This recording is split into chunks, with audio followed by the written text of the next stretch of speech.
Polavaram project ఒక 80 ఏళ్ల నాటి ఆంధ్రుల కళ. ఆ కళని సాకారం చేయటానికి నారా చంద్రబాబు నాయుడు గారు అహర్నిశలు కష్టపడ్డారనే విషయం రాష్ట్ర ప్రజలకే కాదు దేశ ప్రజలందరికీ కూడా బాగా తెలుసు. 44 ఏళ్ల క్రితం టంగుటూరి అంజయ్య గారు పోలవరానికి శంకుస్థాపన చేశారు తప్ప ఒక్క అడుగు కూడా ముందుకెళ్ళింది లేదు. 20 ఏళ్ల నాడు మరి వైఎస్ రాజశేఖర్ రెడ్డి గారు శంకుస్థాపన చేశారే తప్ప ఒక్క అడుగు కూడా ముందుకెళ్ళిన పరిస్థితి లేదు. ఏదో పోలవరం ప్రాజెక్టుకి నేను ముందుకు తీసుకెళ్లాను అని చెప్పడానికి ముందు కాలువలు తవ్వేసి మట్టిని మింగేసి మొబిలైజేషన్ అడ్వాన్సులు పేరుతో కమిషన్లు నొక్కేసిన హీన చరిత్ర వైఎస్ రాజశేఖర్ రెడ్డిది. అలా ఆ పోలవరాన్ని కమిషన్లతో తినిపారేసి జలయజ్ఞాన్ని కాస్త ధనయజ్ఞంగా మార్చేసి 1000 కోట్లు మింగేశారు రాజశేఖర్ రెడ్డి కుటుంబం. తర్వాత నారా చంద్రబాబు నాయుడు గారు ముఖ్యమంత్రి అయిన తర్వాత 2014లో ఈ పోలవరం ప్రాజెక్టుని ఆ యొక్క కళని సాకారం చెయ్యాలి, నిజం చెయ్యాలి అనే ఉద్దేశంతో పోలవరాన్ని పరుగులు పెట్టించిన ఘనత నారా చంద్రబాబు నాయుడు గారిది. 72% పోలవరం ప్రాజెక్ట్ని పూర్తి చేయటం జరిగింది.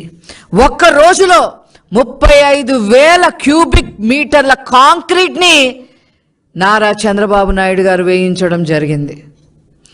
ఒక గంటకి 13,080 క్యూబిక్ మీటర్ల కాంక్రీట్ని ఆ రోజు పోలవరం ప్రాజెక్టులో చేయించడం వల్ల గిన్నీస్ బుక్ ఆఫ్ రికార్డ్స్ కూడా ఎక్కడం జరిగింది. రాష్ట్ర చరిత్రలోనే కాదు, దేశ చరిత్రలోనే కాదు, ప్రపంచ చరిత్రలో కూడా ఏ నాయకుడు ఒక సాగునీటి ప్రాజెక్టు కోసం ఇంత శ్రమ పడలేదు. అలా పోలవరం ప్రాజెక్ట్ని పూర్తి చేయటం కోసం మరి అహర్నిశలు మరి కష్టపడిన ఏకైక నాయకుడు నారా చంద్రబాబు నాయుడు గారు. 72% పూర్తి చేశారు. ఆ తర్వాత వచ్చాడమ్మా ఈ రాష్ట్రాన్ని రాజపీను కన్నా హీనంగా పీక్కు తినటానికి ముఖ్యమంత్రి అయ్యారు. ఒక్క ఛాన్స్ పేరుతో పొర్రపాటున గెలిచాడు. రాష్ట్రం ఎంత అధోగతి పాలైపోయిందో అందరికీ కూడా తెలుసు. పోలవరం ప్రాజెక్టు ఎంత అధోగతి పాలు చేశారో నిన్న ఆల్రెడీ నారా చంద్రబాబు నాయుడు గారు చెప్పడం జరిగింది. మేము మళ్ళీ చెప్పదలుచుకున్నాం. 72% పూర్తి చేసిన ప్రాజెక్టుని కేవలం ఇంకొక 28% పూర్తి చేస్తే ఎన్ని ప్రయోజనాలు కలిగేవో ఆ అప్పటి రాష్ట్ర ముఖ్యమంత్రిగా ఉన్న జగన్మోహన్ రెడ్డికి తెలీదా అని చెప్పి ఈ సందర్భంగా అడుగుతా ఉన్నాం. ఏ రకంగా అయితే రాజధాని నాశనం చేశాడో అదే విధంగా రివర్స్ టెండరింగ్ పేరుతో కాలయాపనలు చేసి 20లో పూర్తి చేస్తాం, 21లో పూర్తి అయిపోతుంది, 22లో పూర్తి అయిపోతుంది, 23 పూర్తి అయిపోతుంది, ఇంకేముంది అని చెప్పి అక్కడ ఒక పనికి మాలిన మంత్రుల్ని, ఒకడు ఆ అనిల్ కుమార్ యాదవ్, ఆ తర్వాత అంబటి రాంబాబు. ఈరోజు కూడా మళ్ళీ 2ంటికి ఏదో ప్రెస్ మీట్ పెట్టడానికి రెడీ అవుతున్నాడు ఆయన. డయాఫ్రామ్ వాల్ని నాశనం చేసి పెట్టి స్పిల్వే వర్క్స్లన్నీ నాశనం చేసి పెట్టి భ్రష్టు పట్టించేసి చివరికి ఆ ప్రాంతం మొత్తం కూడా ముంపులోకి గురయ్యే విధంగా జిల్లాలు మునిగిపోయే విధంగా నాశనం చేశారు ఈ జగన్మోహన్ రెడ్డి ప్రభుత్వం. ఏంటి ముసుముసు నవ్వులతో ఈ జగన్మోహన్ రెడ్డి ప్రభుత్వం ఏం చేశారు?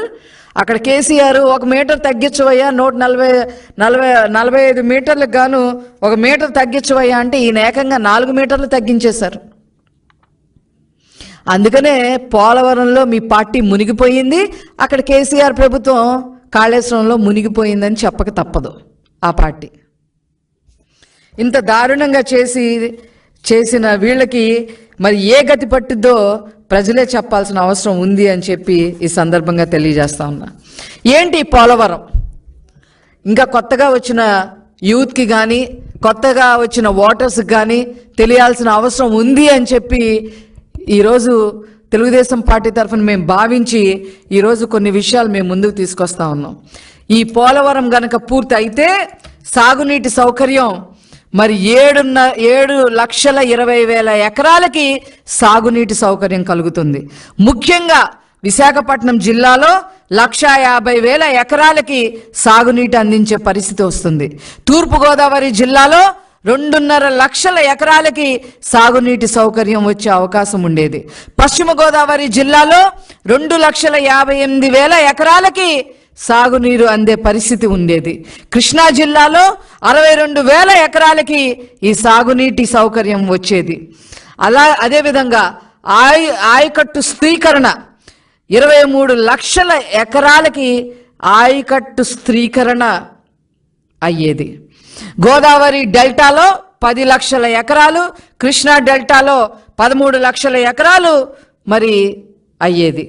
తాగునీటి సౌకర్యం 4 జిల్లాల్లో, ఉత్తరాంధ్రలో 48 మండలాల్లో 550 గ్రామాలకి సాగునీటి అందే సౌకర్యం ఉండేది. నేను ఉత్తరాంధ్రను తీర్చిదిద్దుతా, ఇరగదీస్తా, రాజధాని చేస్తా అని చెప్పి నువ్వు చేసింది ఏంటి అంటే, జగన్మోహన్ రెడ్డి ప్యాలెస్ కట్టుకున్నాడు 500 కోట్ల రూపాయలతో. ఆ ప్యాలెస్లో చూసాం మేము, 1, 2, 3 అందే. ఒకటేమో ఆయనకి వాళ్ళ ఆవిడకంట, ఒకటేమో వాళ్ళిద్దరు పిల్లలకంట, ఒకటేమో ఒకళ్ళకి, ఇంకొకళ్ళకేమో ఇంకొకటి. ఇదా మీరు చేసిన అభివృద్ధి ఉత్తరాంధ్రలో? ఇకపోతే ఇంకా వేరే ప్రయోజనాలు కూడా మీతో చెప్పదలుచుకున్నాము. కృష్ణా నదికి 80 టీఎంసీలు వాటర్ మళ్లింపు చేసినట్లయితే అవి సాగర ద్వారా శ్రీశైలానికి వెళితే రాయలసీమకు కూడా నీళ్లు వచ్చేవి. అదేవిధంగా పోలవరం బ్యాక్ వాటర్స్తో ఖమ్మం, కృష్ణా, పశ్చిమ గోదావరి జిల్లాల్లో 2 లక్షల ఎకరాలకి సాగునీరు వచ్చేది. విశాఖ పారిశ్రామిక వాడగా ఎదిగేది, ఒక ఇండస్ట్రియలిస్ట్ ఏరియా కూడా ఎదిగేది. ఈ సాగునీటి 23.44 టీఎంసీలు ఒక్క విశాఖ ఇండస్ట్రియల్ ఏరియా పర్పస్ కోసమే వచ్చి ఉండేవి. అదేవిధంగా మనతో పాటు పక్క రాష్ట్రాలు, ఒరిస్సాకి 5 టీఎంసీలు నీటి, అదేవిధంగా ఛత్తీస్గఢ్కి 1.5 టీఎంసీలు నీటి లభ్యత కూడా లభించేది. మొత్తం 194 టీఎంసీలు ఉపయోగించుకునే పరిస్థితి ఉండేది. గోదావరి నీళ్లు ప్రతి ఏటా 2,000 టీఎంసీ నీళ్లు సముద్రంలో కలిసిపోతా ఉన్నాయి.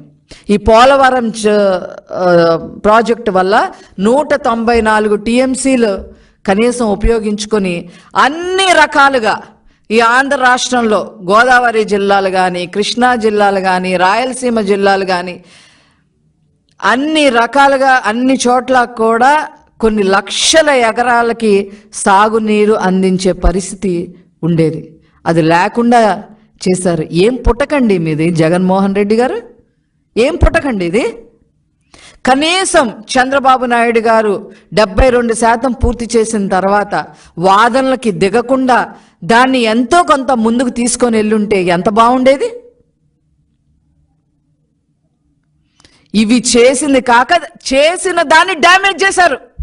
నారా చంద్రబాబు నాయుడు గారు ఏ పురోగతి అయితే చూపించారో పోలవరం ప్రాజెక్టులో దాన్ని డ్యామేజ్ చేసి పెట్టారు. ఖచ్చితంగా గోదావరి అమ్మ మీ సంగతి తేలుస్తుంది, తగిన మూల్యం మీరు చెల్లించుకుంటారు. ఇవి నారా చంద్రబాబు నాయుడు గారి వల్లే సాధ్యం అవుతుంది. పోలవరం ప్రాజెక్టు చేసి తీరతారు, వారేంటో మరొక్కసారి నిరూపిస్తారు అని చెప్పి ఈ సందర్భంగా నేను తెలియజేస్తూ నేను సెలవు తీసుకుంటున్నాను.